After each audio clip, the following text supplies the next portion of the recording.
En la fiesta familiar, noté que el rostro de mi hija estaba lleno de moretones y su ropa toda desordenada. Mi yerno se rió y dijo, solo fue una pequeña discusión. Le di una bofetada y me llevé a mi hija de inmediato. Detrás de mí, su madre gritó, se va a arrepentir por haber golpeado a mi hijo. Pero a la mañana siguiente, ella vino a suplicarme, por favor, denos una oportunidad para seguir viviendo. Me alegra que estés aquí. Si estás viendo este video, dale like, suscríbete al canal y cuéntame en los comentarios desde dónde escuchas mi historia de venganza. Quiero saber hasta dónde ha llegado. ¡Paf! Le di una bofetada tremenda en la cara a Héctor, mi yerno. Mi mano ardía, como si hubiera tocado fuego. El sonido del golpe resonó en todo el salón, agudo, cortando cualquier otro ruido. Héctor se quedó helado, con una mejilla enrojecida y marcada por mis 5 dedos. Se llevó la mano a la cara, con los ojos llenos de sorpresa y rabia, pero no se atrevió a decir nada. No dije una palabra. Apreté con fuerza la muñeca de Mireya, mi hija, y la hice ponerse de pie. Ella temblaba, pero no se resistió. Se dejó llevar. La saqué del salón, entre las miradas horrorizadas de los invitados, mientras la voz de doña Rosalía, la madre de Héctor, gritaba detrás de mí. «Está loca. Se va a arrepentir de haber golpeado a mi hijo». No miré atrás. No necesitaba hacerlo. Solo sabía que tenía que sacar a mi hija de ahí, de esa jaula dorada que la había aprisionado. Aún recuerdo claramente el día en que el sobre con el borde dorado de los Montiel llegó a mis manos. Era grueso, brillante, con letras cursivas elegantes que decían: «Tiene el honor de invitar a doña Clara a la fiesta en honor a Héctor Montiel por su nominación como CEO». Pero desde el momento en que lo tomé, sentí el frío. No por el lujo del papel ni por la tinta cara, sino porque sabía que, para los Montiel, yo no era más que una invitada de compromiso, una suegra vieja sin el prestigio suficiente para igualar su brillo. Pero por Mireya, fui. Bajé de mi coche viejo y me quedé frente al enorme portón de hierro de la mansión Montiel. El portón se abrió lentamente, como si le costara darme la bienvenida. Un guardia joven, vestido de negro, me detuvo. Su mirada era fría, me examinó de pies a cabeza, como si yo fuera una intrusa. Tuve que decir mi nombre con un tono que se me escapó algo molesto. Clara Guzmán, madre de Mireya Montiel. Revisó una lista en su tableta, luego asintió y me hizo una seña para que pasara. Crucé el portón. Mis zapatos viejos rozaron el suelo de mármol brillante y pensé para mí, este lugar no es para mí. Doña Rosalía se acercó a saludarme.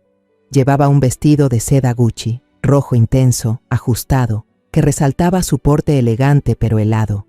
Su sonrisa se quedó en los labios, sin llegar a los ojos afilados como cuchillos. Me tomó la mano, apenas un roce, como quien solo quiere cumplir con una formalidad. «Doña Clara, su vestido es muy sencillo, muy apropiado para una maestra», dijo con una dulzura que escondía burla. Le devolví una sonrisa forzada, asintiendo. Ella enseguida se alejó hacia otro invitado, un hombre de mediana edad con un traje gris, evidentemente más importante que yo. No había venido a mezclarme con esa multitud ostentosa. Vine por Mireya, mi hija. Necesitaba verla, saber cómo estaba. Hacía mucho que no veía una sonrisa verdadera en su rostro, esa sonrisa luminosa que tenía cuando era niña, corriendo por el patio con su cabello recogido y contándome sus grandes sueños. Le pregunté a una empleada vestida de blanco, con voz suave, «¿Sabes dónde está la señora Mireya?». La muchacha señaló la escalera de mármol en espiral y respondió en voz baja, «Está arriba, señora». Me quedé al pie de la escalera, apretando las asas de mi bolso. Esperé, con la mirada fija en el pasillo superior. Pasaron unos minutos y entonces vi a Mireya bajando. Llevaba un vestido verde esmeralda, precioso, que abrazaba su figura delicada. Pero su andar ya no era natural. Caminaba lento, rígida, como si cada paso pesara toneladas. Desde lejos sentí que algo no estaba bien. El corazón me empezó a latir con fuerza. Un mal presentimiento me subió por el pecho. Cuando Mireya se acercó, la luz del candelabro iluminó su rostro. Me quedé helada. Un lado de su mejilla tenía una mancha morada, apenas disimulada bajo una capa gruesa de maquillaje. El labio estaba hinchado, con un pequeño corte del que brotaba un hilo de sangre, rojo como una advertencia. La manga de su vestido estaba algo arrugada, como si alguien la hubiera jalado con fuerza. Sentí la sangre hervirme por dentro, pero me obligué a mantener la calma. Me acerqué, tomé su mano y la llevé hacia un rincón detrás de una columna grande, donde la luz no era tan intensa. Mi voz temblaba, casi en un susurro. «Mireya, ¿qué es esto? ¿Qué te pasó?» Ella se sobresaltó, los ojos muy abiertos por el miedo. Rápidamente bajó el cabello para cubrir el moretón y tartamudeó. «No, no es nada, mamá. Me resbalé en el baño». Su voz era débil, temblorosa, como si ni ella misma creyera su mentira.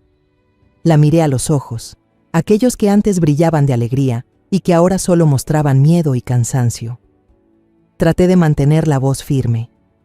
«Mireya, no me mientas». En ese momento apareció Héctor. Se acercó con su traje negro impecable, el cabello perfectamente peinado y una sonrisa radiante, como un actor en escena. Pasó el brazo por los hombros de Mireya, la apretó ligeramente y vi cómo ella fruncía el rostro de dolor. Él me miró sin borrar la sonrisa y dijo con voz suave, aceitosa: «Solo fue una pequeña discusión. No se preocupe, mamá. Todos los matrimonios tienen sus momentos». Lo dijo como si fuera algo normal, como si los moretones en el rostro de mi hija fueran un simple accidente sin importancia. Lo miré a los ojos y por primera vez vi la falsedad en ellos. Su sonrisa era vacía, su mirada fría, desafiante. Bajo la luz del candelabro vi los ojos enrojecidos de Mireya, llenos de lágrimas, suplicando ayuda. Sentí una oleada de furia tan intensa que apenas pude contenerme. Había criado a Mireya con todo mi amor, sin permitir jamás que nadie la lastimara, y ahora la tenía frente a mí, herida, con el hombre que le había hecho daño sonriéndome con descaro. No pensé en nada más. La ira estalló como un incendio. Me levanté de golpe. La silla raspó el suelo de mármol y produjo un sonido estridente. Toda la mesa quedó en silencio. Las miradas se volvieron hacia mí. Los murmullos se detuvieron. Incluso el piano dejó de sonar. No me importó. Caminé alrededor de la mesa, mis tacones golpeando con fuerza el piso. Héctor me miró sorprendido. Balbuceó: «Mamá, ¿qué pasa?». Pero antes de que terminara la frase, mi mano ya había caído sobre su rostro.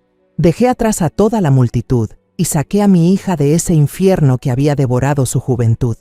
Conduje por las calles del suburbio, las luces amarillas de los faroles reflejándose en el parabrisas e iluminando el rostro pálido de Mireya.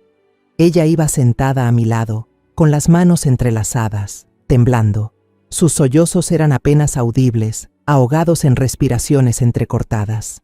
Apreté el volante con fuerza, tratando de que mis manos no temblaran. En mi interior, la rabia del golpe aún ardía, pero ahora se mezclaba con un dolor más profundo. El dolor de una madre que ha visto a su hija, la persona que más ama, ser lastimada. Los recuerdos del día de la boda de Mireya regresaron, tan vívidos como si hubieran ocurrido ayer. Fue una mañana de mayo, el cielo despejado, el sol derramando su luz suave sobre el patio de una pequeña iglesia en las afueras de León. Había pasado toda la semana anterior arreglando mi viejo vestido de novia para Mireya. Cada puntada, cada pequeña perla cosida en el borde del vestido, las hice con todo mi amor. Cuando Mireya salió con aquel vestido, tuve que contener las lágrimas.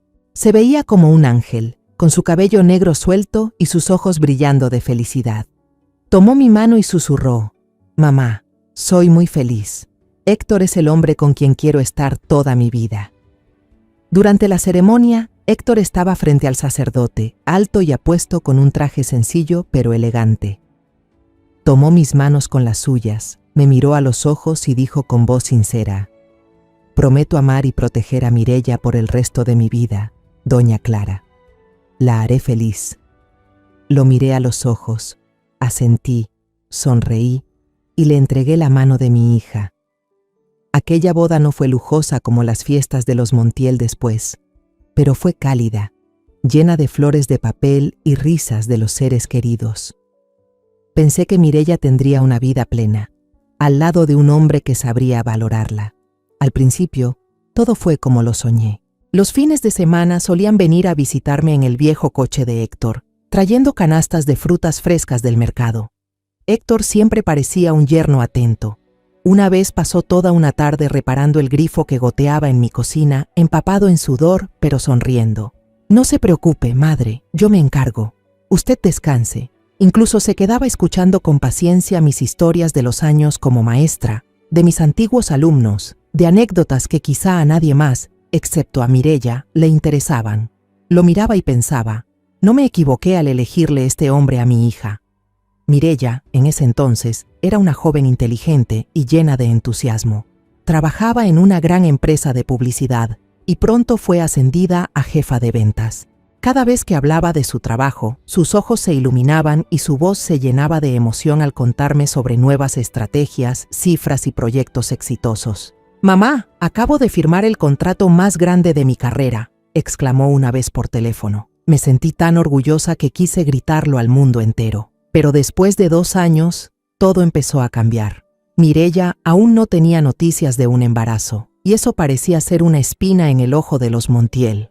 En una cena familiar en su mansión, todavía recuerdo la forma en que doña Rosalía miró a Mireya con ojos fríos y críticos. Mientras todos comían el postre, ella dijo de repente, con voz dulce pero afilada como una navaja: «Esta familia necesita un heredero. Una mujer que no sabe dar hijos es realmente desafortunada, ¿verdad, Mireya?». La mesa quedó en silencio. Mireya bajó la cabeza, los palillos temblándole en las manos. Héctor, a su lado, no dijo nada, solo cortó su filete en silencio. Quise levantarme y responderle, pero me contuve, porque Mireya me tomó la mano bajo la mesa y negó con la cabeza, suplicando. Desde entonces, la presión sobre Mireya aumentó. Héctor empezó a cambiar. Se volvió irritable. Se quejaba cuando ella llegaba tarde del trabajo. «Si viajas tanto por trabajo, ¿quién cuida la casa?», decía, con tono de reproche, aunque él mismo pasaba las noches en fiestas y reuniones sociales. Luego comenzó a controlarla. Una vez, escuché por casualidad a Mireya hablar con una amiga por teléfono. «Héctor revisa mis mensajes, incluso los correos del trabajo. Está celoso hasta del compañero que se sienta junto a mí». Sentí que el corazón se me rompía, pero cuando le pregunté, ella solo sonrió con tristeza. «No pasa nada, mamá. Él solo se preocupa por mí». Al final, Héctor convenció a Mireya de dejar su trabajo. Le habló con una voz dulce pero llena de cálculo. «Mi carrera está despegando. Ya no tienes que esforzarte tanto. Quédate en casa, cuida de la familia y prepárate para ser madre». Todavía recuerdo el día en que Mireya me llamó con la voz entrecortada. «Mamá, decidí renunciar. Héctor tiene razón, debo concentrarme en la familia». Quise animarla a no abandonar sus sueños, pero estaba llorando y no quise hacerla sufrir más. Amaba a Héctor y por ese amor renunció a una carrera que estaba en su mejor momento. Las veces que fui a visitarlos después, su casa siempre estaba impecable, pero fría. Mireya se veía más delgada y sus ojos siempre tenían una tristeza distante. Intenté preguntarle cómo estaba, pero siempre evitaba el tema. «Estoy bien, mamá», decía, pero su sonrisa era tan frágil como el cristal, como si con solo tocarla pudiera romperse. Una vez le llevé su sopa de pollo favorita. Cuando estaba frente a la puerta, escuché la voz de Héctor gritando desde adentro, con un tono helado. «¿Quién crees que eres para contradecirme?». Sonó algo pesado cayendo, y mi corazón se encogió. Toqué el timbre una y otra vez, y el grito se detuvo de inmediato. Mireya abrió la puerta con los ojos rojos, forzando una sonrisa. «Mamá, justo estaba viendo una película triste». Me jaló hacia adentro, tratando de hablar con alegría, pero no pude evitar notar el temblor de sus manos cuando tomó el tazón de sopa. Quise abrazarla, sacarla de ahí, pero su sonrisa débil me suplicaba que no dijera nada. «De verdad estoy bien, mamá, no te preocupes», dijo, y yo, como una madre impotente, solo pude asentir, aunque en mi interior sabía que mentía. Salí de mis pensamientos cuando la luz suave frente a mi casa apareció poco a poco. Abrí la puerta y encendí la vieja lámpara del salón. La luz amarilla llenó el cuarto, iluminando las paredes familiares, donde colgaba la foto de familia tomada cuando Mireya era pequeña. La miré. Su vestido verde esmeralda ahora estaba arrugado, su cabello enredado pegado a un rostro cubierto de lágrimas. Le pedí que se sentara en el sofá, con voz suave pero firme. «Siéntate, hija, voy a traer unas cosas». Fui al baño y saqué el botiquín que siempre guardaba en el armario. Al regresar, me senté frente a ella y con cuidado limpié la pequeña herida en la comisura de sus labios con algodón empapado en desinfectante. Cada vez que el algodón tocaba su piel, se estremecía, cerrando los ojos por el dolor. No le pregunté nada, solo continué en silencio, pero dentro de mí, cada movimiento era como una forma de reproche. ¿Cómo dejé que todo llegara a esto? Esa noche no pude dormir. Me quedé en la cocina, mirando por la ventana oscura, escuchando los movimientos de Mireya en su antigua habitación. Su llanto suave atravesaba las paredes delgadas, como cuchillos que me atravesaban el corazón. Me levanté y preparé una taza de té de manzanilla caliente, el mismo que solía hacerle cuando era niña y estaba triste. Entré en su habitación, dejé la taza sobre la mesita y me senté al borde de la cama. Mireya estaba hecha un ovillo, con los ojos cerrados, pero sabía que no dormía. Le acaricié el cabello y susurré: «Bebe un poco de té, te hará sentir mejor». No respondió, solo asintió levemente, y poco a poco se quedó dormida bajo la luz tenue de la lámpara de noche. A la mañana siguiente, la tormenta de verdad llegó. La vecina, doña Elena, tocó la puerta con un periódico local en la mano, la cara llena de preocupación. «Clara, mire esto», me dijo, con una voz suave como si temiera herirme. Abrí el periódico y en la primera página, en la sección Alta Sociedad, había una foto grande del momento en que yo golpeaba a Héctor en la puerta de la mansión de los Montiel, con los ojos llenos de furia. El titular sensacionalista me saltó a la vista. «La furia de la suegra. Madre política ataca a su yerno en la fiesta de nominación». Pasé la vista por el artículo. Cada línea era como una puñalada.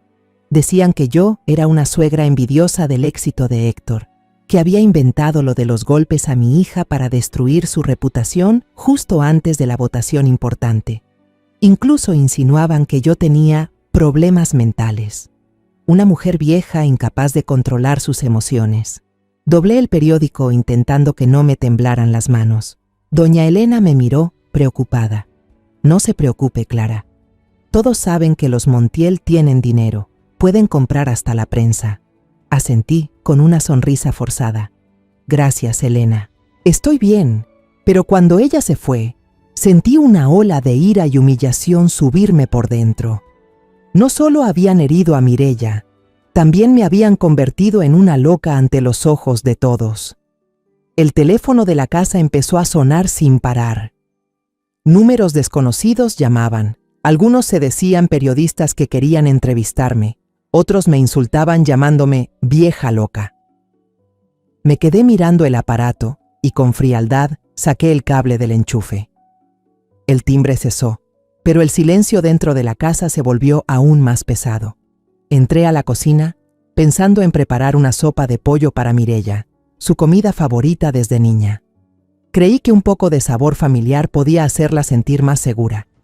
Pero mientras cortaba cebolla, escuché una silla moverse suavemente en el comedor. Mireya se había levantado, estaba sentada allí con mi viejo pijama, la manga caída dejando ver su brazo delgado. Cuando alargó la mano para tomar un vaso de agua de la mesa, la manga se deslizó del todo. Me quedé helada. En su muñeca había moretones oscuros, marcados con la forma de dedos, como si alguien la hubiera torcido con brutalidad. El corazón me dio un vuelco. Dejé el cuchillo, me acerqué despacio y le tomé la muñeca con cuidado. «Esto no es por haberte resbalado en el baño, ¿verdad, Mireya?», le dije, con una voz tranquila pero helada. «Ninguna caída deja marcas así». Mireya me miró con los ojos muy abiertos, asustada. Intentó retirar la mano, pero yo la sostuve, no con violencia, sino lo suficiente para que entendiera que no dejaría pasar esto. El muro que había levantado durante tantos años se vino abajo, rompió a llorar, sollozos entrecortados y dolorosos, como si todo lo que había soportado hasta entonces saliera de golpe. Se desplomó en mi hombro, su cuerpo delgado temblando. Él no me deja salir, susurró con la voz rota. Revisa mis mensajes, hasta el correo de mi antiguo trabajo. Dice que si te lo cuento, hará que tú no vivas en paz. La abracé fuerte, sintiendo cada uno de sus temblores. Me lo contó todo. Cada palabra era un corte más profundo en mi corazón. Las veces que la había empujado al suelo, que la había encerrado en la habitación por horas, que la había humillado por no poder quedar embarazada. La había aislado de todos sus amigos, convirtiéndola en un pájaro en una jaula dorada, atrapada por el control y la violencia.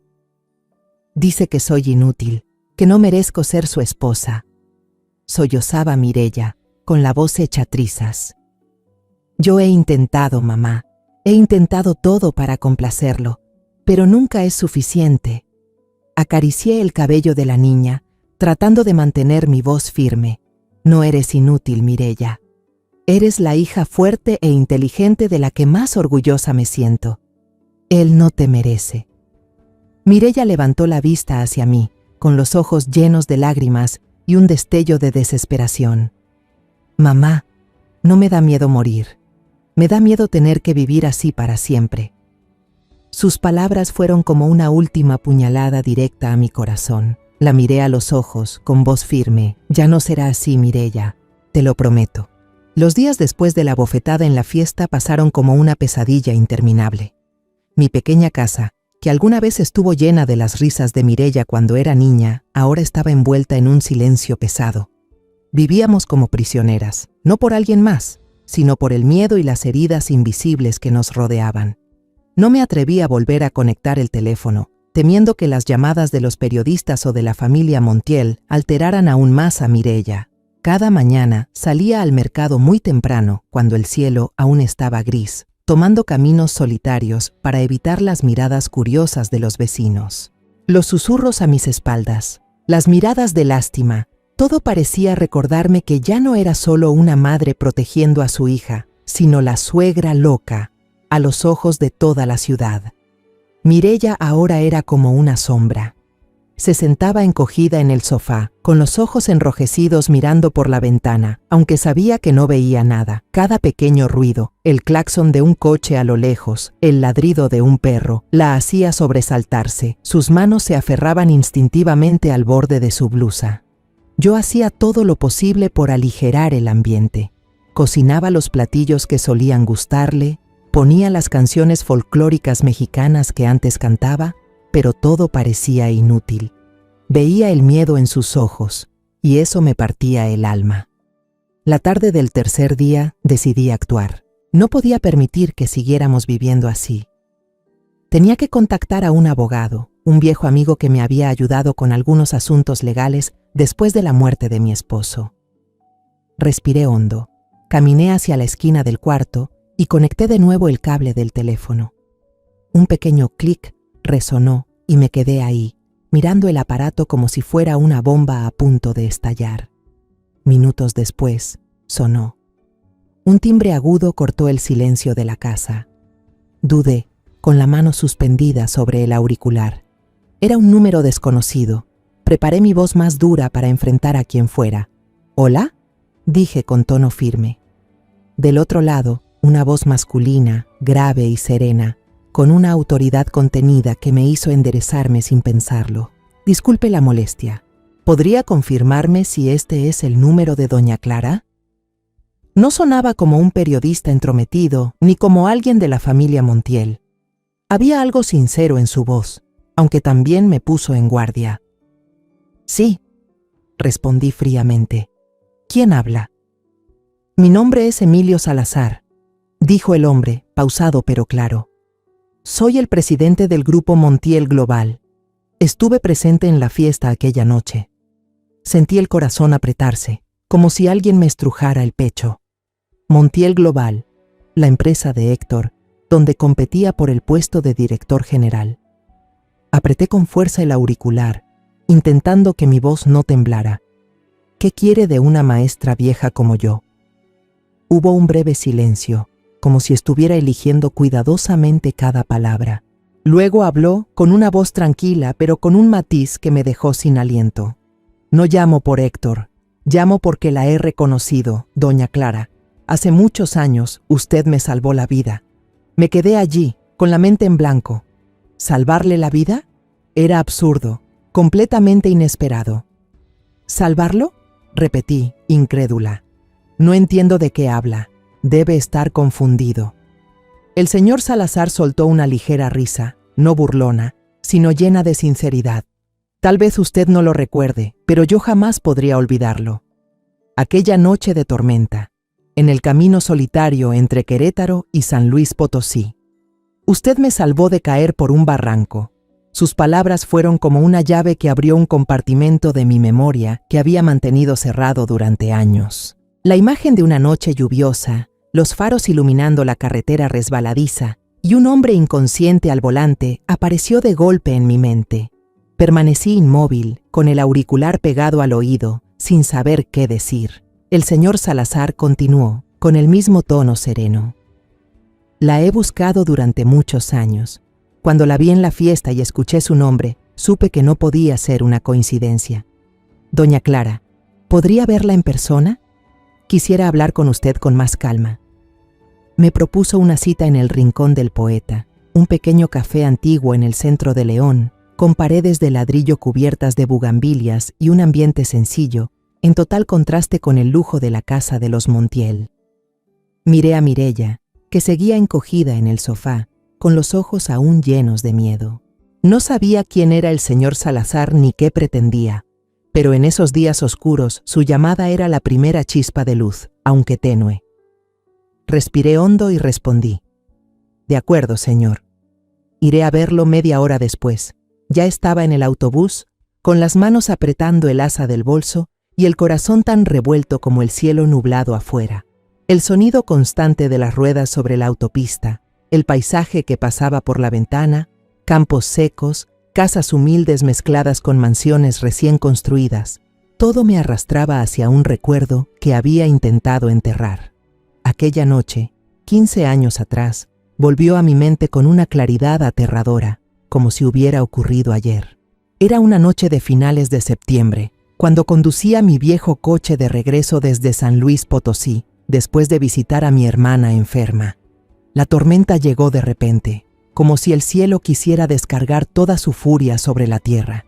Llovía a cántaros, las gotas golpeaban con fuerza el parabrisas, y los limpiaparabrisas chirriaban sin lograr despejar la vista. El camino estaba desierto, con abismos a ambos lados, y solo los faros débiles de mi coche trazaban una línea delgada en la oscuridad. Apreté el volante con fuerza, el corazón me latía con violencia, rogando llegar a casa sana y salva. De pronto, un destello cruzó la cortina de lluvia. El chirrido del metal desgarró la noche, como un grito desesperado. Pisé el freno, el coche patinó sobre el asfalto mojado. A través del aguacero, distinguí un Bugatti negro, lujoso, pero ahora suspendido peligrosamente al borde del precipicio, con las dos ruedas delanteras colgando en el aire. Había perdido el control, girando varias veces antes de quedar en esa posición mortal. No lo pensé 2 veces. El corazón me retumbaba, pero mi cuerpo se movió por instinto. Detuve mi coche a un lado, encendí las luces de emergencia y salí corriendo. El viento me azotó, la lluvia helada me golpeó la cara y empapó mi abrigo delgado. Corrí hacia el coche accidentado, respirando con dificultad. La puerta del conductor estaba atascada, el vidrio hecho añicos. A través del cristal roto, vi a un hombre desplomado sobre el volante, con sangre escurriendo de la frente, inconsciente. El olor a gasolina me golpeó la nariz y fruncí el ceño sin querer. Estaba aterrada, pero sabía que no podía irme. Corrí hacia la puerta del pasajero, por suerte no estaba cerrada. Me metí dentro, con el agua de lluvia goteando desde mi cabello hasta el suelo del coche. Sacudí al hombre, grité: «Oiga, despierte». Pero no se movía. El coche se estremeció, emitiendo un crujido aterrador. Sabía que podía caer por el barranco en cualquier momento. Con todas mis fuerzas, desabroché su cinturón de seguridad, pasé mis brazos por su pecho y empecé a tirar. Era alto, pesado, como una roca. Casi me rendí.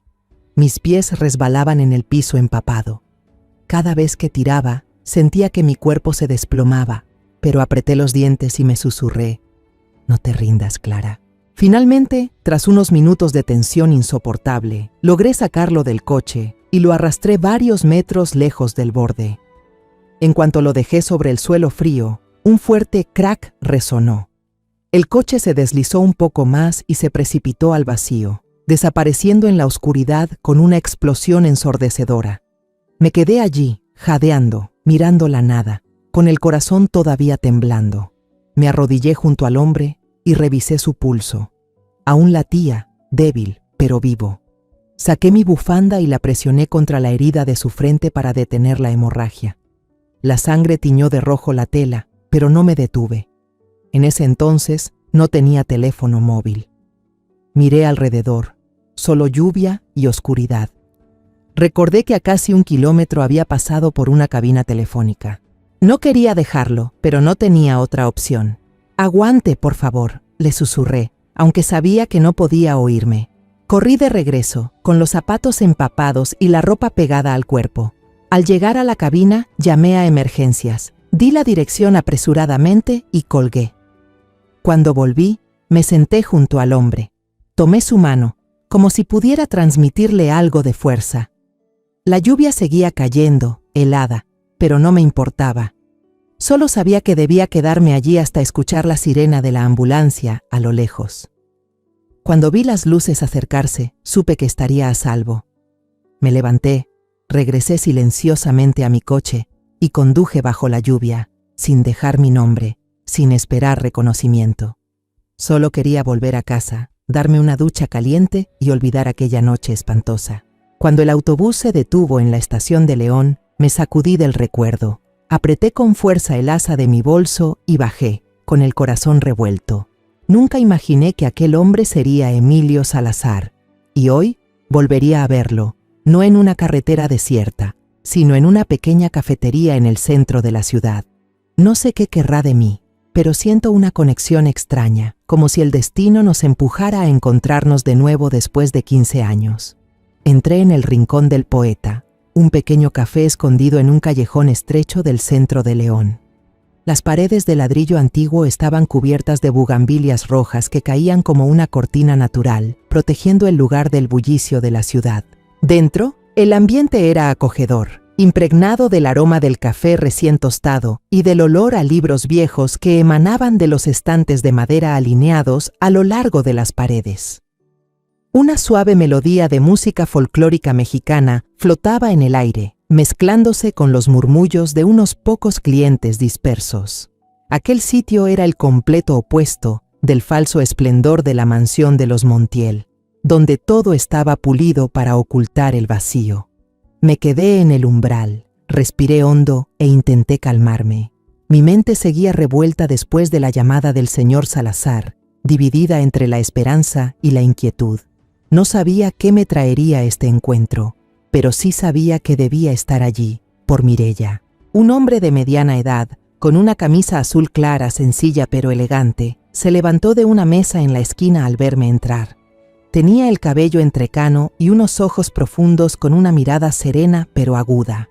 En su frente, justo en la línea del cabello, se distinguía una cicatriz tenue, como una marca del pasado. Lo reconocí de inmediato. Era él, Emilio Salazar, el hombre al que había rescatado del borde entre la vida y la muerte 15 años atrás. Asintió con la cabeza, un gesto leve, pero lleno de respeto. «Doña Clara», dijo con voz grave y cálida, «gracias por venir». Me acercó una silla, un gesto cortés al que ya no estaba acostumbrada. Me senté, aún aferrada a las asas de mi bolso, como si fuera el único punto que me mantenía serena. Después de pedir 2 tazas de café, me miró directamente, sin apartar la vista. «Gracias por venir, doña Clara», repitió con una sinceridad que me sorprendió. De verdad no sé cómo expresar todo mi agradecimiento por lo que hizo aquel día. Moví la cabeza suavemente, intentando mantener mi voz tranquila. Solo hice lo que cualquiera habría hecho, señor. El señor Salazar sonrió, una sonrisa leve, pero sin un rastro de burla. No muchas personas se arrojarían hacia un coche a punto de caer por un barranco, señora, dijo, y guardó silencio un momento, como si meditara algo. Cuando desperté en el hospital, nadie sabía quién era usted. La busqué durante años. Cuando la vi en la fiesta y escuché cómo respondió a doña Rosalía, supe de inmediato que había encontrado a la mujer valiente de aquel día. Sus palabras me hicieron sentir incómoda. No estaba acostumbrada a los elogios, menos aún por algo que había intentado olvidar. No lo hice para que me recordaran. Respondí con voz baja. Solo quería que él viviera. El ambiente entre nosotros se volvió más distendido cuando trajeron el café. El vapor subía, suave, como una caricia tranquilizadora. El señor Salazar empezó a preguntarme por mi vida, por los años dedicados a la enseñanza, por la pequeña casa donde había vivido casi toda mi vida. Escuchaba con atención genuina, diferente de esas conversaciones vacías que solían darse en la casa de los Montiel. Luego, como quien guía con cuidado una conversación, cambió de tema. Sigo intrigado por lo que ocurrió en la fiesta. No quiero ser indiscreto, pero como superior de Héctor no puedo pasarlo por alto. Sus palabras me dejaron inmóvil. Miré mi taza de café, el vapor empañando mi vista. Dudé, sin saber si debía abrirme o no. Hablar de Mireya, de lo que había sufrido, era lo más doloroso para mí. Era como desnudar mi herida, mi impotencia como madre incapaz de proteger a su hija. Pero al alzar la vista y ver los ojos sinceros del señor Salazar, sentí una confianza poco común. Respiré hondo y comencé a hablar, despacio pero con firmeza, como si cada palabra pesara lo justo. Hablo sobre mi Mireya, una joven inteligente y llena de pasión, que alguna vez fue una líder de ventas destacada, promovida a gerente regional incluso antes que Héctor. Recuerdo aquellas noches en que se sentaba en la mesa de mi casa, con los ojos brillantes mientras me contaba sobre los grandes proyectos, los contratos que había cerrado, los sueños que tenía. Ella fue mi luz, dije con la voz temblando ligeramente. Lo tenía todo, carrera, pasión, futuro, pero entonces conoció a Héctor y todo cambió. Conté cómo Mireya dejó atrás una carrera prometedora solo porque Héctor y su madre, doña Rosalía, decían que una buena mujer debía quedarse en casa, cuidando al marido y al hogar. Recuerdo el día en que me llamó por teléfono con la voz entrecortada. Mamá, dejé el trabajo. Héctor dice que no necesito esforzarme más. Intenté detenerla, pero ella lo amaba, y ese amor la llevó a renunciar a sí misma. No entré en detalles sobre los golpes, solo pensarlo me dolía el alma. Pero le hablé al señor Salazar del momento en que vi los moretones en el rostro de mi hija. A la hija que crié sin levantarle jamás una mano, dije casi en un susurro. La vi frente a mí con la cara llena de heridas. Él dijo que fue solo una discusión, pero yo sabía que era mentira. El señor Salazar escuchó cada palabra, con las manos entrelazadas sobre la mesa y los ojos fijos en mí. Su expresión se volvió seria. La calma inicial dio paso a una profunda decepción. Cuando terminé, guardó silencio por un largo momento, como si intentara contener sus emociones. Luego habló, con voz firme. Héctor es uno de los candidatos más fuertes para el puesto de CEO de marketing. Pero después de lo que vi en la fiesta y de lo que usted me acaba de contar, estoy considerando seriamente eliminarlo de la lista. No puedo permitir que un hombre violento, incapaz de respetar a la esposa que sacrificó todo por él, se convierta en la imagen de la empresa. Sus palabras me dieron una sensación de alivio, como si me quitaran una piedra del pecho. Pero no quería que todo se convirtiera en una cuestión de favores. Lo miré a los ojos y dije con firmeza, le agradezco su bondad, pero no quiero usar el pasado para influir en esto. El trabajo es el trabajo. En cuanto a la moral, él mismo debe asumir las consecuencias. El señor Salazar me miró y por primera vez vi una sonrisa genuina en su rostro, una sonrisa llena de respeto. Precisamente por esas palabras suyas, doña Clara, dijo, sé que debo hacer lo correcto. La conversación se prolongó un poco más, aunque sentí que el tiempo pasaba más rápido de lo habitual. El señor Salazar me preguntó por Mireya, por lo que estaba viviendo, y le conté sobre sus miedos, sobre cómo casi había perdido su identidad en ese matrimonio. Cuando salí del café, ya había oscurecido. Caminé por el callejón. El viento nocturno traía el aroma de las bugambilias.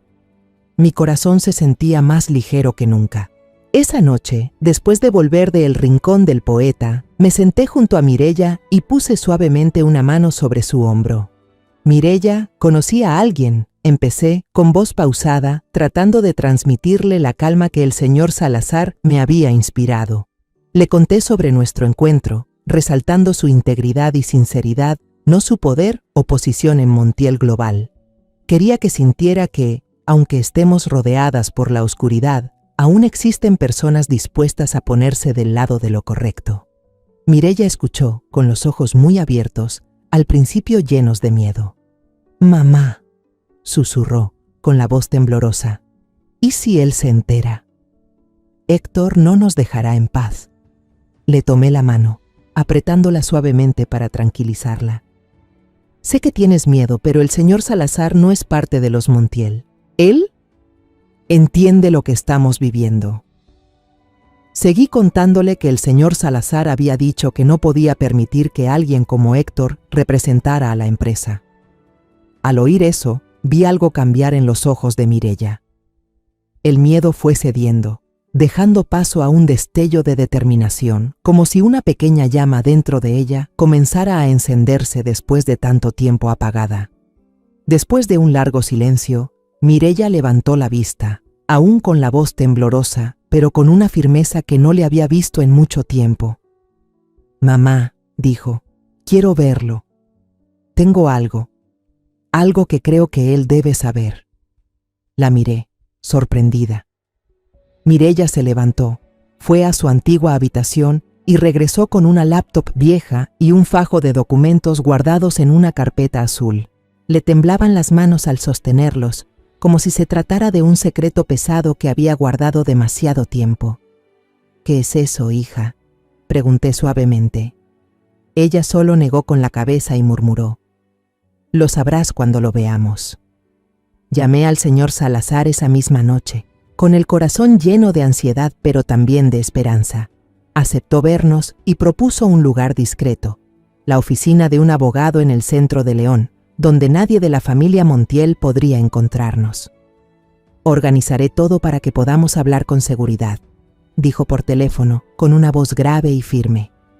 Sentí la seriedad en cada una de sus palabras, y eso me hizo confiar en que no solo quería ayudarnos, sino también hacer lo correcto. 2 días después, Mireya y yo llegamos a la oficina del abogado. El edificio estaba en una calle tranquila, con paredes blancas y ventanas de vidrio esmerilado para asegurar la privacidad. Mireya llevaba la laptop y los documentos pegados al pecho, sus manos heladas cuando las tomé para guiarla adentro. Podía sentir el ritmo acelerado de su corazón, pero aún así siguió caminando, con la cabeza en alto, como si intentara recuperar una parte de sí misma. En la sala de reuniones estábamos solo nosotros 3, Mireya, el señor Salazar y yo.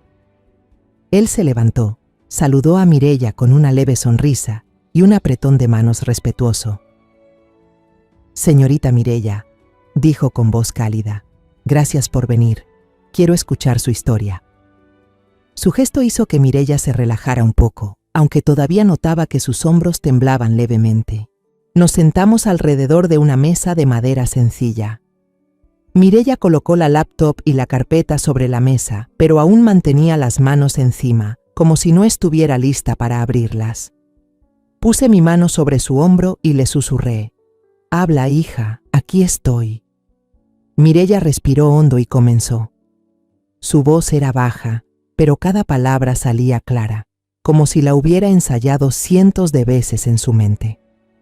«Cuando trabajaba en Montiel Global», dijo, «yo estaba a cargo de un equipo comercial, gestionando los contratos de publicidad relacionados, directamente con el departamento de Héctor.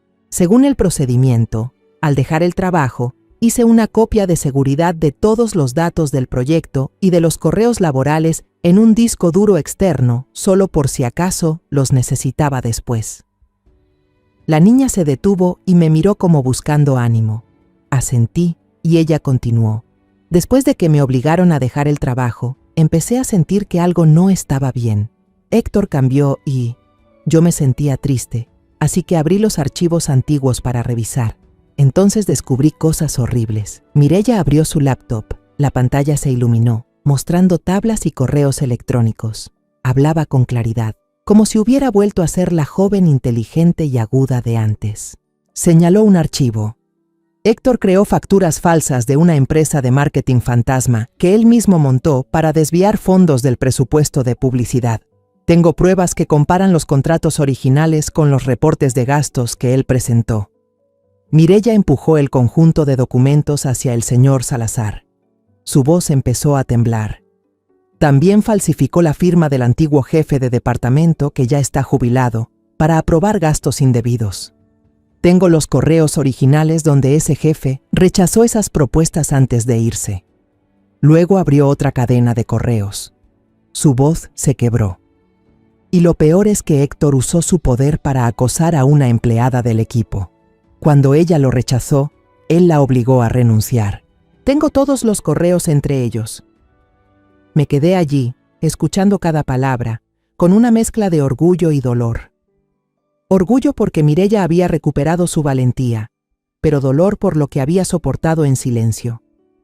Sacó un USB del bolso y lo colocó sobre la mesa junto con los documentos. Aquí está toda la evidencia, dijo con la voz entrecortada, mientras las lágrimas empezaban a caer. He guardado silencio demasiado tiempo por miedo. Puedo soportar el dolor, pero no puedo permitir que él siga dañando a otros ni destruyendo la empresa del señor.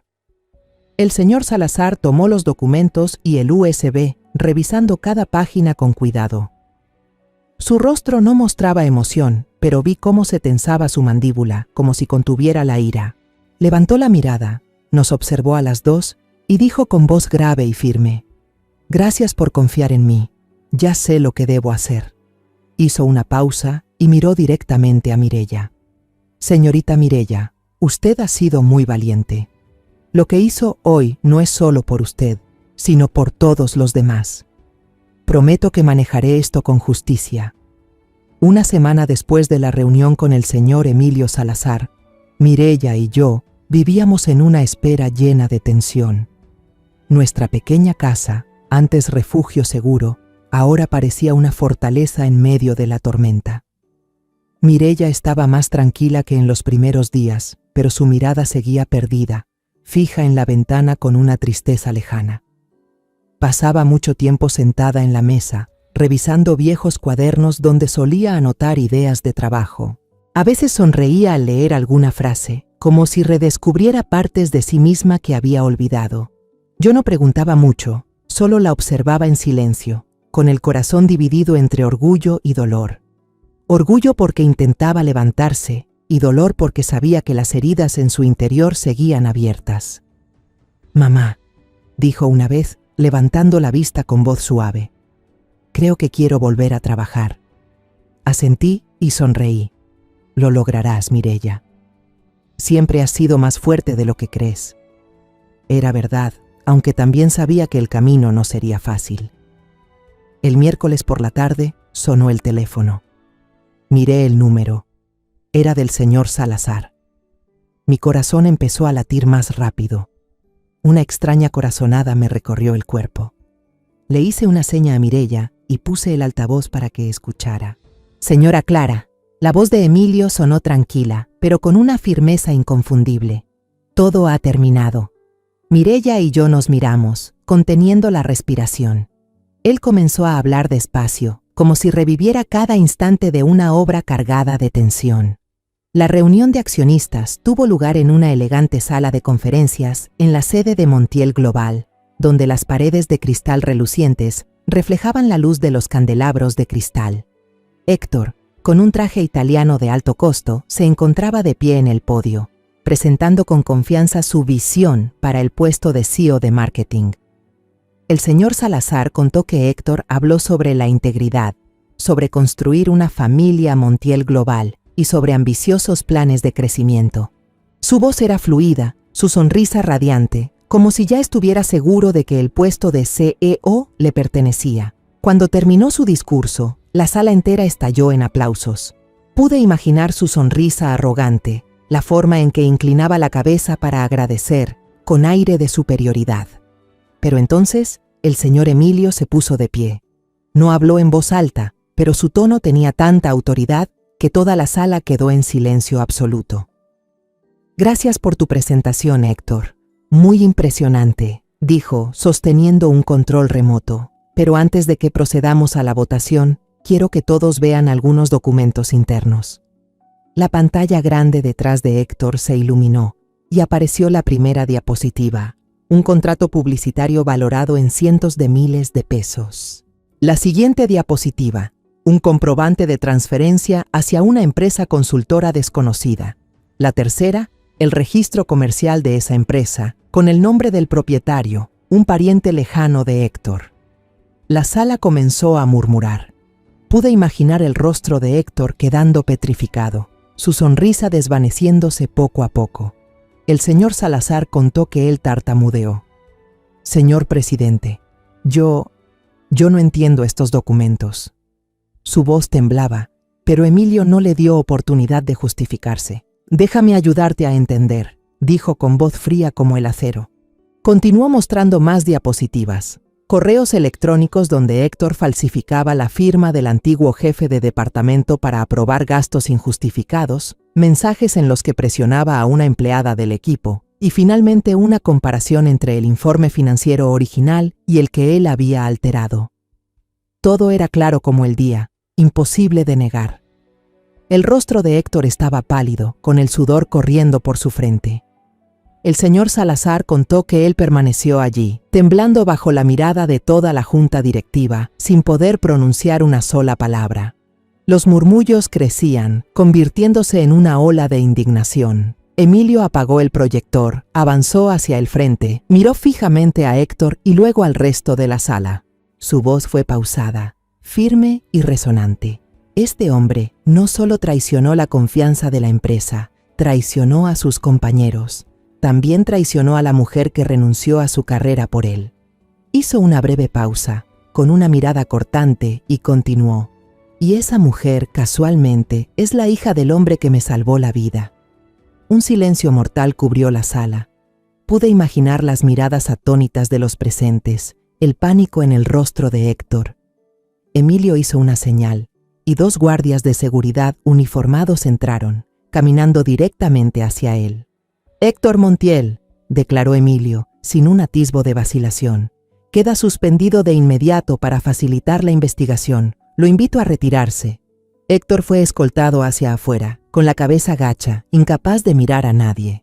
El señor Salazar dijo que la reunión terminó en medio del caos, pero nadie se atrevió a cuestionar la decisión de Emilio. Cuando el señor Salazar terminó de hablar, Mireya y yo solo pudimos mirarnos sin decir una palabra. La niña me tomó la mano con fuerza, los ojos enrojecidos. Luego, como si una pared invisible acabara de derrumbarse, rompió a llorar. Pero esta vez no eran lágrimas de miedo ni de dolor. Eran lágrimas de liberación, de poder respirar de nuevo después de tantos días de encierro. «Mamá», susurró con la voz entrecortada. «Él ya no puede lastimarme, ¿verdad?». La abracé con fuerza, las lágrimas también corriendo por mis mejillas. «No, mi amor», le dije con voz firme, «él nunca más podrá hacerte daño». A la mañana siguiente, la luz del amanecer se filtraba entre las ramas del porche, dejando destellos suaves sobre la mesa de madera donde Mireya y yo tomábamos té. El aire era tranquilo, con el olor del pasto recién cortado y el perfume del jazmín del jardín vecino. Mireya sostenía la taza, sus manos ya no temblaban como antes. Murmuraba una melodía popular. Su voz era baja pero clara, como si intentara recuperar un poco de la alegría perdida. La observé, sintiendo el corazón cálido.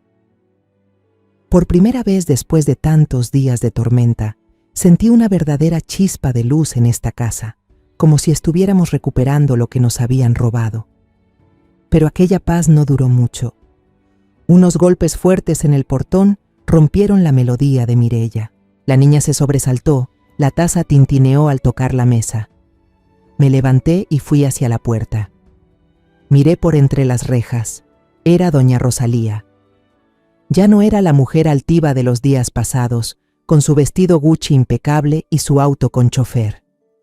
Había llegado en taxi, el cabello antes recogido con orgullo, ahora estaba desordenado, el vestido caro arrugado, el rostro demacrado, los ojos hinchados de tanto llorar.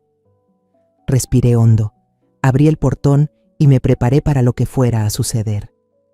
Apenas me vio, doña Rosalía cayó de rodillas sobre el suelo. Sus manos temblorosas se aferraron a mi falda. Las lágrimas le corrían por el rostro mientras suplicaba. «Doña Clara, se lo ruego. Hable con el señor Salazar, pídale que perdone a mi hijo. Héctor fue un necio, cometió errores, pero por favor, dele una oportunidad para vivir». La soberbia y el desprecio de antes habían desaparecido. Solo quedaba una madre desesperada, implorando por su único hijo.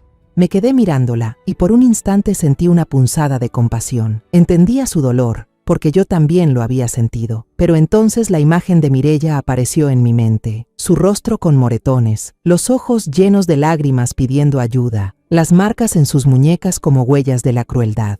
El dolor de mi hija, nuestro dolor, era más grande que cualquier compasión que pudiera sentir por ella. Con suavidad, solté sus manos y di un paso atrás, hablando con calma pero sin titubear.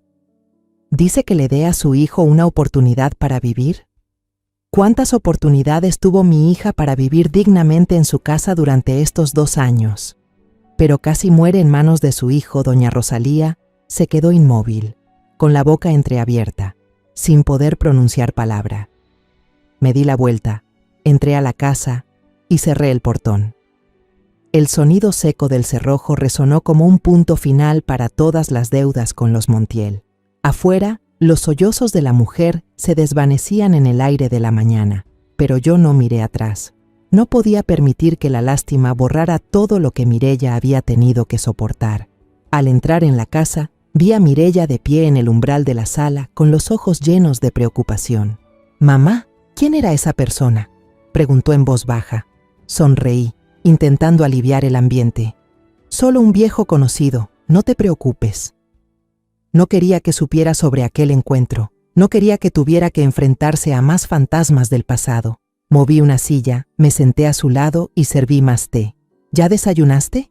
¿Quieres que te prepare unas tostadas?». Mireya asintió, con una sonrisa débil pero sincera. Sabía que estaba esforzándose, y yo también. Justo en ese momento sonó el teléfono de Mireya. Miró la pantalla con los ojos muy abiertos por la sorpresa. «Es el señor Salazar, mamá», dijo con voz temblorosa. Le hice un gesto para que contestara, mientras mi corazón latía con fuerza, sin saber por qué llamaba. Mireya dudó un instante y luego presionó el botón para responder, hablando en voz baja. «¿Hola, señor Salazar?». Me quedé a su lado, escuchando la voz grave y cálida de don Emilio, que sonaba al otro lado de la línea, clara y sincera como siempre. «Buenos días, señorita Mireya», dijo él, con una calidez poco común. «La llamo para informarle que el puesto de jefa de desarrollo de negocios regional en Montiel Global está vacante. He revisado su expediente de cuando trabajó aquí. Fue una empleada destacada, con logros impresionantes. Quisiera invitarla a regresar a trabajar con nosotros».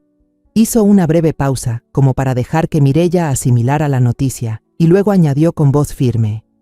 «Esto no es compasión, es reconocimiento. La empresa necesita personas con talento e integridad como usted». Mireya quedó paralizada, sosteniendo el teléfono con manos temblorosas. Me miró, con los ojos llenos de lágrimas, pero esta vez vi una sonrisa radiante en su rostro, una sonrisa que hacía mucho no veía. «Señor, yo le agradezco mucho», dijo, con voz entrecortada. «Lo pensaré y le responderé lo antes posible». El señor Salazar rió suavemente al teléfono. «Piénselo con calma, señorita Mireya. Estoy seguro de que hará un gran trabajo». La llamada terminó, y la habitación quedó envuelta en un silencio lleno de emoción. Mireya dejó el teléfono a un lado. Se volvió hacia mí con los ojos brillantes. «Mamá», dijo con voz temblorosa pero llena de esperanza, «creo que este es un nuevo comienzo para nosotras». La abracé, sintiendo los latidos fuertes de su corazón. «Tienes razón, Mireya», le dije, con la voz ligeramente quebrada. Esta es tu oportunidad para empezar de nuevo, para volver a hacer lo que amas. Le acaricié el cabello, el pecho lleno de orgullo. Mi Mireia, la mujer inteligente y fuerte de antes, estaba regresando poco a poco. Las semanas siguientes pasaron como un sueño suave, trayendo consigo la paz que Mireia y yo habíamos anhelado durante tanto tiempo. Héctor fue oficialmente acusado de malversación y fraude financiero. La noticia se esparció rápidamente por León, desde los callejones hasta los edificios más altos. La familia Montiel, con su imperio deslumbrante que tantos admiraban, comenzaba a resquebrajarse desde dentro. Los periódicos que antes elogiaban a Héctor ahora exponían sus actos, y el nombre Montiel ya no era sinónimo de poder, sino de ruina. No sentí alegría por ello, pero sí una sensación de justicia, como si el mundo finalmente hubiera visto la verdad que Mireia y yo habíamos soportado. Con la ayuda de un abogado recomendado por el señor Salazar, Mireia completó el proceso de divorcio rápidamente. Me senté a su lado en la oficina del abogado, viéndola firmar cada documento con una mano firme, sin dudar. Cuando el abogado le entregó una copia del acta de divorcio, Mireia sonrió levemente, como si se hubiera quitado un peso de encima que había cargado durante años. «Se acabó, mamá», dijo en voz baja, pero llena de vida. Le tomé la mano, con el corazón rebosante de orgullo. Mi hija había vuelto. Ya no era la sombra apagada que vivía en la jaula dorada de Héctor. Una mañana, mientras desayunábamos en la cocina, Mireia habló de pronto. «Mamá, he estado pensando mucho en la oferta del señor Salazar». Dejé de masticar, la miré y esperé. Sé que es una gran oportunidad, pero no quiero volver a Montiel Global. Quiero irme de León, dejar esta ciudad que nos ha traído tanto dolor. Quiero regresar a casa, de verdad regresar, conmigo misma. La miré a los ojos y vi en ellos una determinación encendida. Asentí y sonreí. «Te apoyo, Mireia. Lo que quieras hacer, aquí estaré siempre». Así volvimos a una vida tranquila en mi pequeña casa. Mireia decidió usar sus ahorros para abrir una pequeña empresa de consultoría de negocios, trabajando desde casa. La observaba sentada frente a su escritorio en la sala, con la computadora abierta, los dedos moviéndose rápido sobre el teclado, la voz llena de entusiasmo mientras hablaba con los clientes por teléfono. Era ella otra vez, inteligente, aguda y apasionada, como la joven de la que solía sentirme tan orgullosa cuando trabajaba en Montiel Global. Cada vez que la veía reír o contar con emoción un nuevo proyecto, mi corazón se sentía cálido. Mireia había recuperado su luz, y yo sabía que nada podría apagarla otra vez. Una tarde, Mireia y yo estábamos sentadas en el porche trasero, mirando las montañas lejanas bañadas por el tono anaranjado del atardecer. La brisa suave traía el aroma del jazmín del pequeño jardín que había cuidado durante tantos años. Mireia, con una taza de té entre las manos, observaba el horizonte con los ojos brillantes. Yo estaba a su lado, sosteniendo un libro viejo sin leerlo, solo mirándola en silencio. Después de un rato, Mireia se volvió hacia mí y sonrió con serenidad. «Mamá», dijo con voz suave, «¿crees que Dios haya planeado todo esto?». La miré, con el corazón lleno de ternura. Su sonrisa, radiante y sincera, era lo más valioso que tenía. Tomé su mano, la apreté con suavidad y respondí sonriendo. «Tal vez sí, hija. Hace 15 años, salvé al señor Emilio de caer al abismo al borde del camino. Y hoy, de alguna manera, él me ayudó a sacarte de otro abismo». Mireia sonrió, una sonrisa pura, y apoyó la cabeza en mi hombro, como solía hacerlo cuando era niña. Nos quedamos ahí, en silencio, dejando que la brisa fresca acariciara nuestros rostros mientras el atardecer envolvía a las dos. No vencí a nadie. No me vengué de nadie. Simplemente ayudé a mi hija a recuperar su vida. Cada día que pasaba, veía a Mireia más fuerte, más segura. Empezó a contactar de nuevo a sus viejos amigos, aquellos que Héctor había apartado de su vida. Una noche, escuché su risa desde la sala mientras hablaba por teléfono con una antigua compañera de trabajo. «Mamá, me invitó a su fiesta de cumpleaños». exclamó Mireya con los ojos brillantes. Asentí sonriendo. Ve, hija, ve y vive tu vida. Un día recibí una carta escrita a mano del señor Salazar. Escribió brevemente, con una caligrafía elegante. Doña Clara, le prometí que haría lo correcto, y espero no haberla defraudado. Mireya es una mujer extraordinaria, y usted es una madre admirable. Si alguna vez necesita algo, estaré aquí. Leí la carta con un profundo agradecimiento imposible de expresar con palabras. No solo porque nos ayudó a enfrentar a Héctor, sino porque le dio a Mireya la oportunidad de volver a creer en sí misma. Cuando los últimos rayos del atardecer se escondieron detrás de la montaña, Mireya y yo nos levantamos y entramos juntas a la casa. Nuestras sombras se alargaban sobre el suelo, fundiéndose en una sola, firme y serena. Miré a mi hija y la vi sonreír al abrir la puerta. La luz del salón iluminó su rostro. Sabía que nuestra lucha aún no había terminado. Todavía quedaban días difíciles por delante. Aún había heridas que necesitarían tiempo para sanar. Pero también sabía que, con Mireya a mi lado, con la fuerza que habíamos recuperado, nada podría hacer que madre e hija cayéramos de nuevo. Después de todo lo vivido, comprendí que la justicia no siempre llega de inmediato, pero siempre llega para quienes se atreven a levantarse por la verdad. Toda mi vida enseñé a ser buena persona, pero solo al ver a mi hija humillada, entendí que el silencio también puede ser un pecado. No se puede salvar a quienes amamos soportando o perdonando el mal. A veces hay que enfrentarlo, hay que luchar.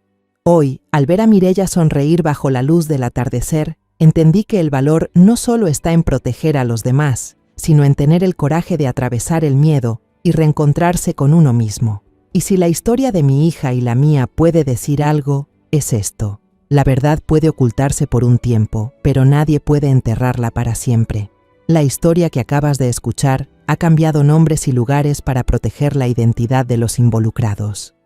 No la contamos para juzgar, sino con la esperanza de que alguien escuche y se detenga a reflexionar. ¿Cuántas madres sufren en silencio dentro de su propio hogar? Me lo pregunto sinceramente. Si tú estuvieras en mi lugar, ¿qué harías? ¿Elegirías callar para mantener la paz o te atreverías a enfrentarlo todo para recuperar tu voz? Quiero saber tu opinión, porque cada historia puede convertirse en una vela que ilumine el camino de otra persona. Dios siempre bendice, y estoy segura de que el valor nos llevará a días mejores. Ahora, en la pantalla final dejaré 2 de las historias más queridas del canal. Estoy segura de que te sorprenderán. Gracias por quedarte conmigo hasta este momento.